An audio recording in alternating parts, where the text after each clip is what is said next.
Bonjour.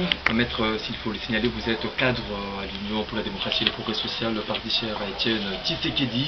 Aujourd'hui, l'actualité, c'est la tenue du dialogue en République démocratique du Congo. Le chef de l'État a annoncé déjà cette convocation de ces assises qui mettra autour d'une même table tous les protagonistes pour trouver des solutions afin de décrisper un peu la situation politique du pays. Aujourd'hui, le chef de l'État parle d'un changement du mode des scrutins. C'est là pour alléger le frais afin de permettre d'aller aux élections. Il y a la question de facilitateurs qui devraient prendre la commande de ces assises qui se pose problème. On parle de la comédiation, majorité et opposition. Si la nécessité l'obligeait, on pourrait appeler un médiateur étranger. Face à tous ces problèmes, quelle est la position de l'IDPS? Quelle est la position de l'IDPS face à ces différentes situations? Merci beaucoup pour nous avoir donné cette opportunité pour réagir. Maître Mutombo est conseiller du président Tshisekedi en charge des questions de la jeunesse. Et nous n'avons pas à dire le contraire par rapport à la position officielle prise par le chef, le président élu Étienne Tshisekedi Lumumba, par rapport aux manœuvres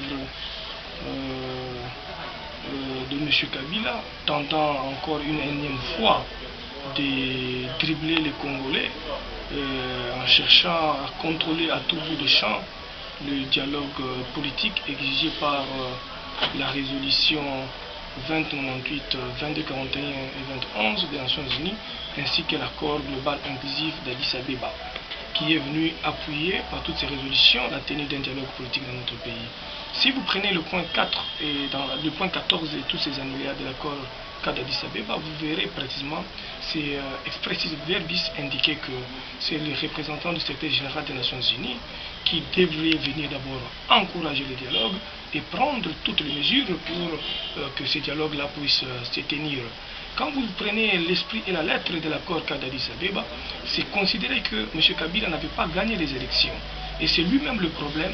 Il ne pouvait pas aujourd'hui se présenter comme juge et parti afin d'organiser ce dialogue politique. Il a tenté de faire le dialogue politique avec le MLC et les autres forces politiques du pays qui avaient senti mieux d'aller accompagner Kabila ou de lui offrir un bouffée d'oxygène en organisant le dialogue appelé concertation nationale aussitôt après les conclusions de toutes les résolutions ainsi que l'accord global, l'accord d'Addis Abeba. Mais M. Kabila avait obtenu 700 résolutions et de toutes les résolutions, c'est pratiquement les 0,5% qui étaient exécutées. Et le reste, c'est la mauvaise foi parce que ces résolutions-là, s'il les avait exécutées, l'UDPS devait être dans le bain de préparer les élections provinciales, de préparer les élections législatives et de préparer les élections présidentielles. Comme Tshisekedi lui-même a demandé à ce que nous puissions organiser un dialogue lié seulement aux discussions qui tournent sur les élections, la sécurité électorale, la publication du calendrier consensuel, ainsi que l'obtention qui ne répondra pas aux désidérata ou aux dictats de M. Kabila et sa suite. Et aussi d'une cour constitutionnelle, laquelle cour constitutionnelle ne pouvait pas être à la merci du pouvoir en place, et aussi d'autres questions que les autres forces politiques du changement auront amené à la table de négociation. Mais principalement, c'est pour que M. Tshisekedi puisse assurer au peuple congolais que la transparence, la passation du pouvoir se fera en 2016 et le Congo va connaître une éclosion démocratique réelle par un changement véritable, par la paix, la tranquillité et la remise et reprise d'un ancien président de la République avec un nouveau président de la République. Tshisekedi accepte de faire une grande caution. Ayant gagné les élections de 2011, il accepte d'aller aux élections de 2016 avec des conditions qu'il exige, qui est un médiateur international, qui doit encourager, organiser et donner même la chance aux Congolais d'être consultés. On ne nous a pas compris. Aujourd'hui, M. Kabila a pondu une ordonnance prétextant qu'il convoquait le dialogue, en nommant dans son sein un comité préparatoire, lequel comité préparatoire est aujourd'hui en difficulté d'être convoqué depuis qu'il a fait son discours. Aujourd'hui, nous sommes les 5, si je ne m'abuse pas. Le comité préparatoire qui ne devait avoir que 10 jours, on a déjà perdu 5 jours. Et même si ce comité préparatoire-là entre en ligne de compte, ça fait que la résurrection de Zaïd Ngoma. Il croit qu'il y aura encore des vice-présidences à se partager. Que ferait donc l'UDPS si tous ces préalables ne sont pas pris en compte? L'UDPS avait lancé un ultimatum. Et d'ores et déjà, permettez-moi de vous dire que l'ultimatum de l'UDPS a donné des fruits. Et Etienne Tshisekedi, contrairement à tous ces politiciens-là qui croyaient saquer l'UDPS, qui croyaient torturer l'UDPS et ses militants, ainsi que le peuple congolais qui croit à Etienne Tshisekedi Mulumba, aujourd'hui ils sont en dévasage. Parce qu'ils ont été rencontrés, ce sadique. Ils l'ont rencontré, ils ont parlé avec. Il l'a rencontré, ceux du pouvoir. Parce qu'il est déjà en contact avec ceux de l'UDPS. Et il a rencontré Etienne Tshisekedi une fois en Europe. Et la position du prince Tshisekedi par son communiqué est claire. Kabila n'a pas parlé de son sort. Et le sort de Kabila est connu par l'article 220, ainsi que l'article 71, 70 et 73 de la contre-constitution. Qu'il a fait ses deux mandats, il est en train de terminer ses deux mandats, il doit partir. Mais il ne permettra pas d'amener le Congo dans une confusion de la boulimie du pouvoir. Nous ne voulons pas ça. Nous voulons que M. Kabila et sa suite se remettent en question. Quand ils vont se remettre en question, ils vont comprendre que chaque chose a son temps. Et à chaque jour suffit sa peine. Il a fait son temps, il ne reste que 10 mois, il n'y a plus de chantier, il n'y a plus de modernité, il n'y a plus de danger à travers la République. Les 5 chantiers s'est déjà arrêté. C'était un mécanisme de tromper le peuple congolais pour dire qu'ils sont en train de construire. Aujourd'hui, la pluie, d'il vient de la fois dernière, est venue encore embobiner toutes nos routes. Il n'y a plus de route, alors que les 5 chantiers s'est déjà arrêtés. Qu'il laisse à M. Tshisekedi la chance d'amener le peuple congolais vers la sortie de crise. Parce que Tshisekedi qui veut qu'il y ait une sortie de crise, ce n'est pas M. Kabila, pas inutile même, et appelé à la poubelle demain, parce qu'on ne sera pas, l'UDPS ne cautionnera jamais cela. Ce n'est pas avec Bitakwir et avec Steve Mbikaï que la cohésion nationale se rétablira.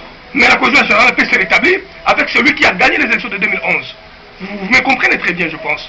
À vous attendre de parler, vous estimez que le leader Maximo Etienne Tshisekedi est la personne la mieux indiquée pour apporter l'eau au moulin, d'enlever le peuple congolais dans le misère qui sont en train de pire. Le procureur de la République, Félix Kabanini, a mis en garde tous ces acteurs politiques qui interprètent mal l'article 64 de la Constitution qui parle de tout individu voulant mettre tout individu pour faire échec au pouvoir, comme vous le savez, la Constitution le dit. Que pensez-vous ou bien que suggérez-vous par rapport à cette mise en garde du procureur de la République? Je dirais que c'est un non-événement. Nous allons continuer à nous exprimer comme toujours, parce que nous sommes politiques et notre constitution garantit le droit et liberté fondamentale et l'exercice de la politique est reconnu dans notre pays par une loi. Et le procureur de la République a aussi une loi qui régit tout ce mouvement et geste. Et cette loi est connue par tout le monde. Il n'a pas le droit de menacer les politiques. Ou il doit quitter la magistrature s'il veut venir faire la politique. Qu'il vienne en politique. Comme ça, nous allons faire les tic-tac avec les questions de droit et les questions politiques. Ici, il s'agit d'une revendication constitutionnelle. Et s'il veut interdire aux gens de parler de l'article 64, son alinéa premier qui est clair, il n'a qu'à demander à l'Assemblée nationale d'entrer si vite avec une proposition de loi modifiant la Constitution qui enlève l'article 64 de la Constitution. Aussi longtemps que l'article 64 est un article de notre Constitution, qu'il pleuve, qu'il neige, nous l'évoquerons matin, midi, soir, jusqu'au départ de M. Kabila dans les mêmes conditions de cet article-là. S'il ne s'exécute pas conformément à la loi et au respect de la Constitution. Est-ce que le PGR ne se rend-il pas compte que la Constitution est violée? Ne se rend-il pas compte qu'il y a des commissaires spéciaux illégalement nommés en violation de notre Constitution? Ne se rend-il pas compte que la Cour constitutionnelle a émis un arrêt anticonstitutionnel? Et ce n'est pas pour lui que le Etienne Tshisekedi Mulumba demande un dialogue politique pour que nous puissions passer en revue de la sécurité même électorale. On doit voir même toutes ces fonctions-là, des PG, tout ça. Ça risque d'entrer dans les lignes de compte du dialogue politique, qu'on puisse avoir des gens neutres qui ne vont pas tomber plus bas. quand vous allez arrêter quelqu'un, parce qu'il a évoqué l'article 64, qu'il me dise c'est quelle infraction.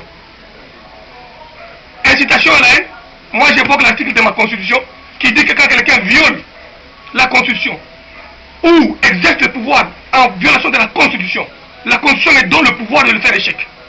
J'ai lu la constitution congolaise ou j'ai lu la constitution burundaise ou rwandaise, qui commence par d'abord demander à ce qu'on modifie l'article 64, et là je viendrai lui applaudir. Dans les cas contraires, nous, l'UDPS, cela est un non-événement. Et surtout que le président Tshisekedi réserve une réplique catastrophique par rapport à cette dérive que le procureur général a tenté de mettre dans la population des menaces gratuites et infondées. Maître, éclairons d'abord la lanterne de notre population qui nous suit. Pourquoi ne pas attendre la fin du mandat? Parce que le procureur a bien souligné que les institutions sont légales et le président Kabila est dans son mandat. Pourquoi vous interprétez mal l'alinéa 1 de l'article 64 et vous voulez créer des troubles tant que les institutions sont légales? Est-ce que le PGR a une compétence d'interpréter la loi dans notre pays? Le PGR a-t-il la compétence sur le monopole d'interprétation de la loi? Sa mission, c'est de la maîtrise, le maintien de l'ordre public, d'appréhender les infracteurs et les déposer, les acheminer vers leurs juges naturellement compétents pour statuer et les condamner. Il n'a pas un pouvoir de condamnation. C'est un ministère public. Devant la barre, les avocats les met à nu. Donc nous devons apprendre que le droit congolais est bien structuré et organisé. Notre constitution nous donne la possibilité, en tant que parti politique, d'éveiller le peuple congolais. Nous avons le monopole d'éveiller le peuple congolais en tant que prophète de la nation, en tant que troisième pouvoir par rapport à ce qui concerne l'éveil de la conscience, l'éveil de la morale congolaise, la prévention de tout dictat ou de toute manœuvre de violation de la constitution par quiconque dans notre pays, que ce soit le PG, que ce soit le président de la République, que ce soit une institution. L'opposition politique joue le rôle, l'interface, le rôle de phare. Il doit éclairer la population congolaise des choses qui doivent venir demain ou après-demain. Si eux continuent à aller vers les dérives dictatoriales, parce qu'ils sont déjà dans les dérives dictatoriales, voudriez-vous demander à ce que l'opposition politique attende en 2016 à minuit pour mobiliser le peuple congolais? La mobilisation du peuple congolais a déjà commencé depuis 2011. Quand Tshisekedi avait dit au peuple congolais, Bola la Pongya bébé, Tshisekedi nous a envoyé dans l'émission pour dire au peuple congolais, soyez debout pour barrer la route à ce pouvoir finissant. Et effectivement, c'est un pouvoir finissant. Maître, vous êtes dur envers le pouvoir en place, mais il y a dans d'autres couloirs de l'opposition, on dit ceci, que l'UDPS a déjà scellé une alliance avec le pouvoir en place. Que répondez-vous à ces gens qui... Ça, il faut demander à Mokia et à l'opposition, à la dynamique de l'opposition, qui ont tenté de vilipender l'UDPS en prétextant des mensonges pour que la base de l'UDPS vienne vers leur parti politique. Alors que Tshisekedi vient de montrer à la face du monde et sa famille qui n'ont jamais eu des conciliambules de nature pécuniaire avec le pouvoir en place, si ce n'est que la prise en considération des désidératas de la souffrance du peuple congolais. Aujourd'hui, quiconque va douter du combat de Tshisekedi et de sa famille? Qu'on justifie maintenant les informations qui trompaient le peuple congolais. Tshisekedi n'a pas d'alliance ou de conciliambule caché avec le pouvoir finissant.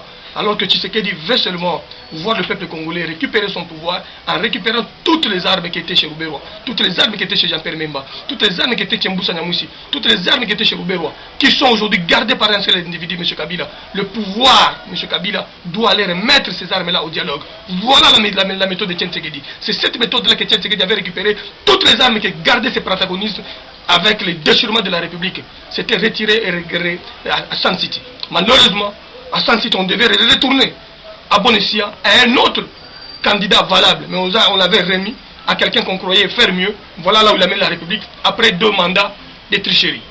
Merci, maître.